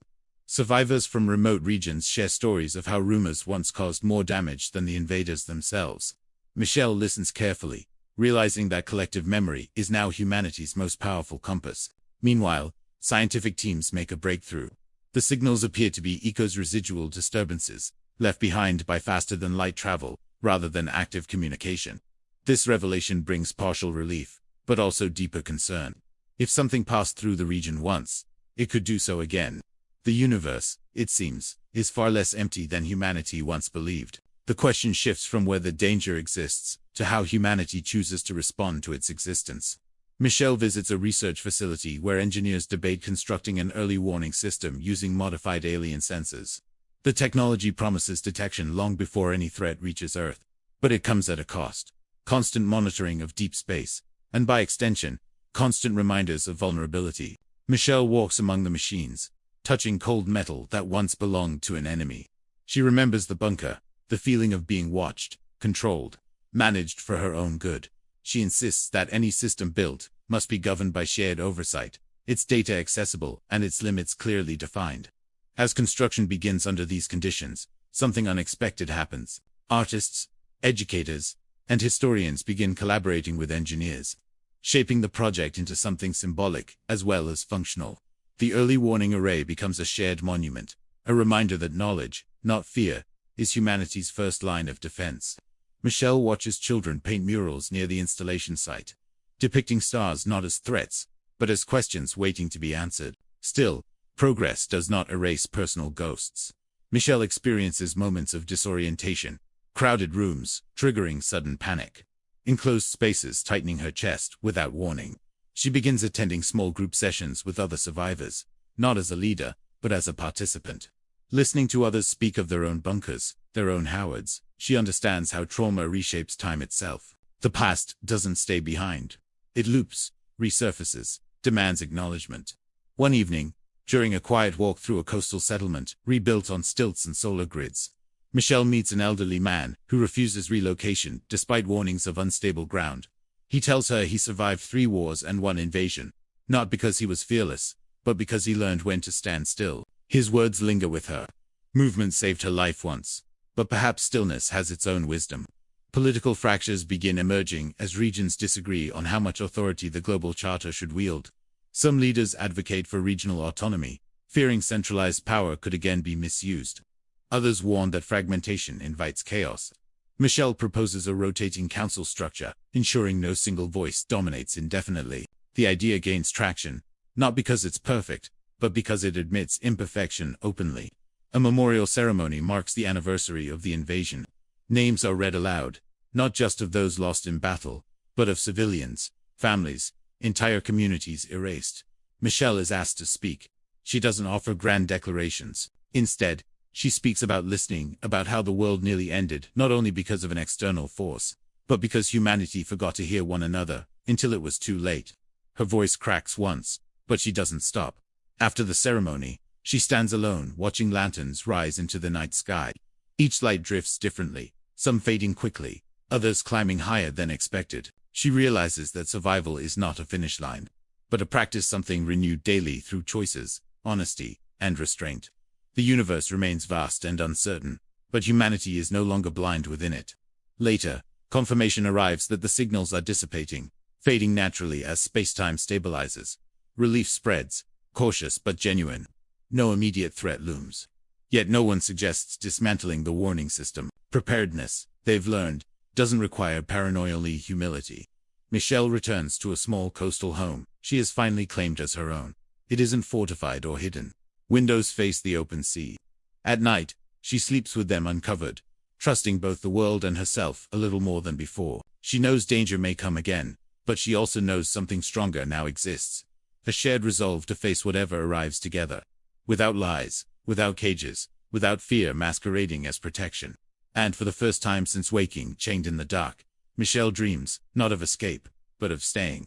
Dawn arrives quietly, not with alarms or urgency, but with the gentle insistence of light slipping through open windows. Michelle wakes before the sun fully rises, aware of the calm in her body, and surprised by it. For years, mornings meant scanning surroundings, listening for danger, before trusting the day. Now there is still caution, but it no longer defines her first breath. She steps outside, feeling the cool air roll in from the sea, and notices how the settlement stirs slowly, as if the world itself has learned patience. The early warning array hums softly in the distance, a constant but unobtrusive presence. People have grown used to it, the way earlier generations accepted weather stations or radio towers. It doesn't dominate the skyline or conversations, yet everyone knows it's there. Watching the dark, not with fear, but with curiosity sharpened by experience. Schools begin integrating astronomy and survival history into their core curriculum, teaching children that awareness is not the same as anxiety. Michelle visits one such class, listening as students debate whether knowledge makes people braver or simply more cautious. Their arguments are thoughtful, unburdened by the trauma that shaped her own worldview. And that difference gives her hope. News from beyond Earth remains quiet.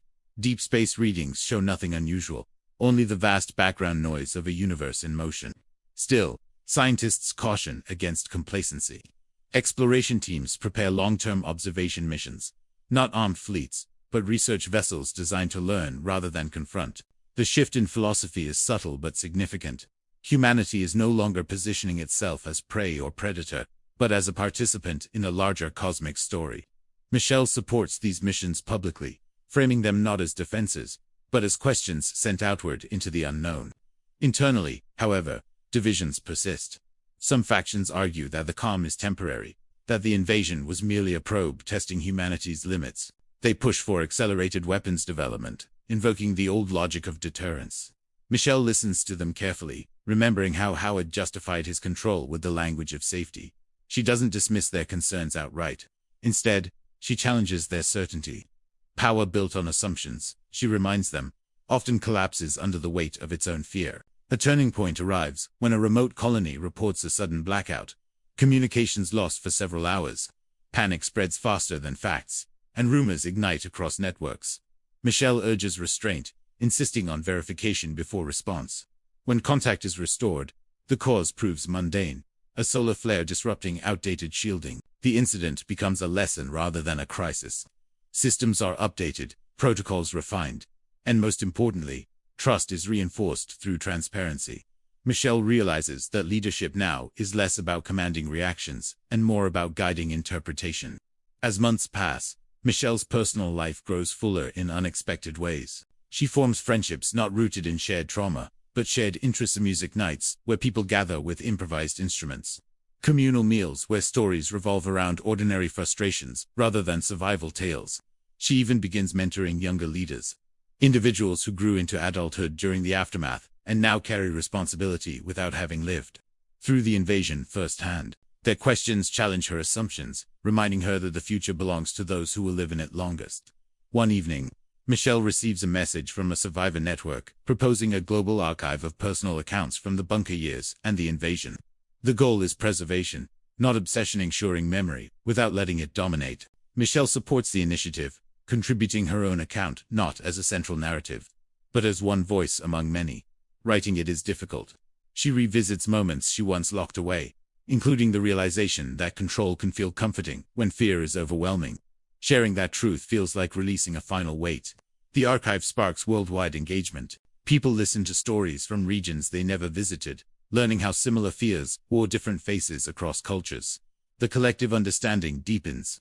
Trauma becomes something acknowledged, studied, and integrated, rather than hidden or weaponized. Mental health support expands alongside infrastructure projects, treated not as a luxury, but a foundation for resilience.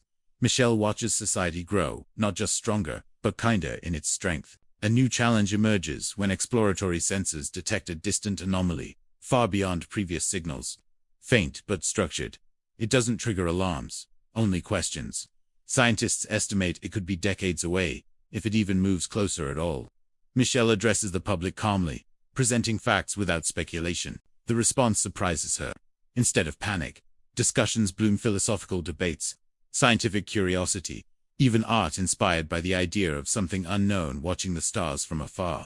Humanity has learned to sit with uncertainty, without immediately turning it into fear. Michelle travels inland to visit the remains of older shelters, now repurposed as museums or sealed memorials. Standing before the rusted doors of a bunker, not unlike the one she escaped, she feels no urge to run. Instead, she stands still, acknowledging the version of herself who survived inside walls and silence. She understands now that survival was the beginning, not the definition, of her story. Political systems continue evolving. The rotating council proves effective, though imperfect. Conflicts arise, compromises fail, and progress remains uneven. Yet no one voice controls the narrative. Accountability is visible, messy, and real. Michelle steps back gradually, allowing others to lead while remaining present as a guide rather than a shield. Letting go is harder than fighting ever was, but necessary. In quiet moments, Michelle reflects on choice, the one she made to escape the bunker, the ones she continues making daily to trust the world beyond walls. Freedom, she realizes, isn't the absence of danger, but the refusal to let fear decide your boundaries. The invasion taught humanity how fragile life can be. The aftermath taught them how adaptable, thoughtful, and connected they could become. As the year turns, celebrations focus less on survival anniversaries and more on creation new cities, powered by clean energy. Restored ecosystems, partnerships between science and art. The sky remains vast and unpredictable, but it no longer feels like a ceiling pressing down. It feels like an invitation. Michelle stands again by the sea, watching ships depart, not for war, but for knowledge. She doesn't know what they'll find, or if anything will ever return the way the invasion did. But she knows this. Humanity will meet it awake, together, and unchained. The shift into a new season comes without ceremony, marked less by dates on a calendar, and more by subtle changes in behavior. People linger longer in public spaces. Conversations stretch instead of rushing toward conclusions, and even the city's rhythm feels less defensive. Michelle notices it during her morning walks, when guards stationed at observation points greet her not with rigid formality, but with relaxed familiarity. The world hasn't forgotten what happened, but it no longer lives as if catastrophe is waiting just beyond the horizon. The exploratory vessels launched months earlier begin transmitting richer data. Most of it is beautifully boring. Stellar dust patterns, radiation readings, gravitational anomalies that spark academic excitement rather than fear. Yet buried within the noise is something unusual, repeating fluctuation that doesn't fit known cosmic behavior. Scientists argue for weeks, testing instruments, ruling out error. When consensus finally forms, it's cautious and restrained. The signal isn't a message, not a warning, not even proof of intelligence. It's simply something unknown, behaving consistently. Michelle insists that the announcement be framed exactly that way, without dramatic language or speculation. Humanity has learned that how information is presented can matter as much as the information itself. Public response is thoughtful. Some people watch the stars with renewed interest. Others barely register the news, absorbed in daily life. Children ask questions that adults struggle to answer, not out of fear but curiosity. Schools host open forums where scientists explain uncertainty as a strength rather than a weakness. Michelle attends one such forum and listens as a young student asks whether being afraid is always bad. The room goes quiet. Michelle answers carefully, saying fear can protect you, but it should never be the only voice you listen to. The lesson feels simple, yet it echoes the entire arc of her life. Meanwhile, political tensions rise around resource allocation. The expansion of space research draws criticism from regions still rebuilding infrastructure damaged during the invasion. Michelle steps into the debate, not as a commander but as a mediator. She proposes a cooperative framework where technological advances developed for exploration energy efficiency, environmental shielding, communication resilience are immediately applied to civilian rebuilding efforts. The compromise doesn't satisfy everyone, but it reframes progress as shared rather than competitive. Slowly, resistance softens. On a more personal level, Michelle struggles with restlessness she can't easily explain. For years, purpose was survival, then leadership, then recovery. Now, with systems stable and others capable of carrying responsibility, she feels a strange emptiness. It's not despair, but a quiet question asking what comes after being needed. She begins therapy sessions, openly and publicly, refusing to hide behind the myth of unbreakable strength. Her honesty sparks a broader cultural shift. Seeking help becomes normalized, even admired, as an act of responsibility rather than weakness. A breakthrough arrives when scientists confirm that the distant anomaly is not approaching. It remains fixed, like a lighthouse whose light barely reaches Earth. The relief is subtle but real. Conversations about future threats lose their sharp edge. Michelle uses the moment to advocate for something bold: the gradual decommissioning of emergency powers granted during the invasion. The proposal is controversial. Some argue that readiness requires authority, that loosening control invites chaos. Michelle counters with history, reminding them that prolonged emergency rule often outlives the emergency itself. After intense debate, the council agrees to a phased return of full civilian governance. As powers shift back to democratic institutions, Michelle feels both pride and unease. Letting go means trusting systems she helped build, but no longer controls. She watches new leaders make decisions she wouldn't have chosen, and resists the urge to intervene. Growth, she realizes, includes allowing mistakes that don't end the world. The bunker taught her that control can feel like safety. The open world teaches her that freedom requires tolerance for imperfection. Cultural life flourishes in ways no one predicted. Art inspired by the invasion transforms fear into expression paintings of fractured skies. Music composed from recorded bunker sounds. Plays that explore moral gray areas rather than heroic certainty. Michelle attends a performance depicting three characters trapped underground, their dialogue uncomfortable and raw. The audience sits in silence long after the final line. There is no applause at first, only shared recognition. Michelle leaves shaken but grateful, understanding that art can reach truths policy never can. A surprising invitation arrives from an international university asking Michelle to teach a short course on crisis ethics. She hesitates, doubting her ability to translate lived experience into academic structure. Eventually, she agrees, framing the course not around answers but questions. Her lectures focus on ambiguity, how decisions made with incomplete information can still carry moral weight. Students challenge her, asking what she would do differently if she could relive the bunker days.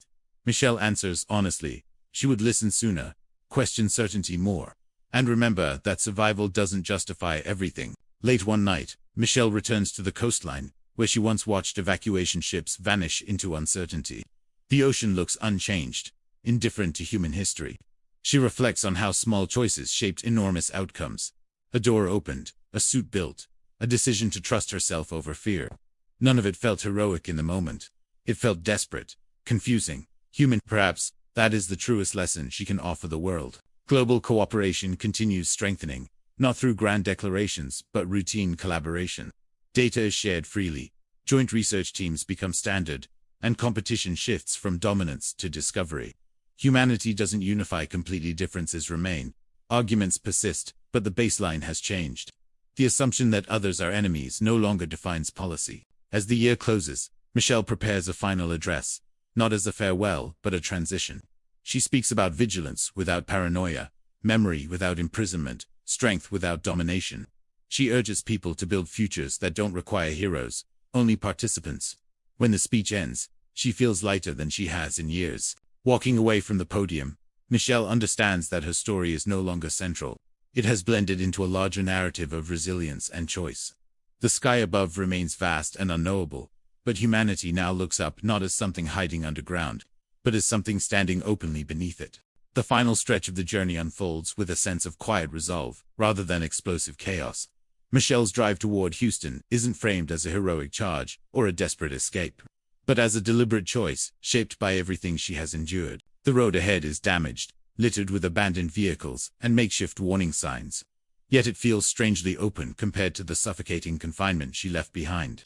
Each mile puts physical distance between her and the bunker, but more importantly, it marks the emotional distance she has traveled from fear-driven survival to purposeful action. The radio crackles with fragmented transmissions, some hopeful, some panicked, some clearly outdated. But Michelle listens carefully, filtering noise from meaning. She understands now that certainty is rare, and action often has to be taken in its absence. As night falls, the sky reveals flashes of distant light, illuminating massive shapes moving far beyond the horizon. The alien presence is undeniable, no longer something hinted at or debated, but an established reality of this new world. Yet Michelle doesn't feel the same paralyzing terror she might have felt before. Instead, there's a grounded awareness, a recognition that danger exists whether she runs from it or not. She pulls over briefly to rest, using techniques she learned in the bunker-controlled breathing. Mental grounding not to hide from fear, but to manage it. Survival skills once meant to endure captivity, now serve her freedom. The road to Houston becomes symbolic rather than literal. Michelle passes through small communities where people have gathered in cautious cooperation, sharing resources and information. There are no grand speeches or organized militaries here, just individuals adapting in real time. She helps where she can, offering mechanical assistance, medical support, and calm reassurance. In these moments, Michelle realizes that leadership doesn't always come from authority or command. Sometimes it emerges quietly through presence and competence. People listen to her not because she demands it, but because she understands their fear without being ruled by it. Eventually, she reaches a fortified zone on the outskirts of the city, where resistance forces are coordinating defense and relief efforts. The atmosphere is tense, but focused. Unlike the bunker, this space thrives on transparency rather than control. Plans are discussed openly, risks acknowledged instead of hidden. Michelle introduces herself not as a survivor with a dramatic story, but as someone with useful skills willing to contribute. She's assigned to a medical support unit, where her quick thinking and composure under pressure prove invaluable. Each small success reinforces her belief that agency, once reclaimed, can reshape reality. During a brief lull, Michelle reflects on Howard and Emmett not with hatred or idealization, but with clarity. She understands now that Howard represented a twisted form of protection, rooted in fear and control, while Emmett embodied cooperation and trust, even when circumstances were dire. Their influence shaped her choices in ways she couldn't fully comprehend at the time. Instead of burying those memories, she integrates them, allowing the lessons to coexist without dominating her present. Healing, she realizes, isn't about forgetting. It's about remembering without being trapped. The alien threat remains unresolved, looming rather than concluded. Battles are ongoing, outcomes uncertain, yet the film's closing moments resist the urge to tie everything into neat resolution. Instead, they emphasize continuity, the idea that survival is not a single victory, but an ongoing process of choice and adaptation. Michelle stands atop a lookout point, gazing at the distant skyline where faint flashes hint at conflict beyond view. She doesn't know how long this fight will last or what it will ultimately cost, but she knows she is no longer running blindly. In a final act of self-definition, Michelle volunteers for a mission that requires both medical expertise and psychological resilience. It's dangerous, with no guarantee of success, but it aligns with who she has become. The decision isn't driven by guilt, revenge, or obligation, it's driven by purpose. She is no longer reacting to circumstances imposed on her. She is choosing her path within them. That distinction, subtle yet profound, marks the true conclusion of her arc. As dawn breaks, light spills across the landscape, revealing scars left by conflict, but also signs of rebuilding already underway. The world is damaged, irrevocably changed, but not defeated. Michelle moves forward with steady determination, aware that fear will never fully disappear, but confident that it no longer defines her. The story closes not with answers about humanity's fate, but with a reaffirmation of agency, the belief that even in an uninhabitable world, meaningful choices remain possible. The journey that began in confinement ends in openness. The bunker, once a symbol of forced safety, fades into memory, replaced by a future that demands courage without guarantees. Michelle's survival is no longer the point. Her willingness to engage with the world as it is has become the true measure of her strength. In that quiet determination, the film leaves its final impression, a reminder that resilience is not about hiding underground, but about standing up when the door finally opens.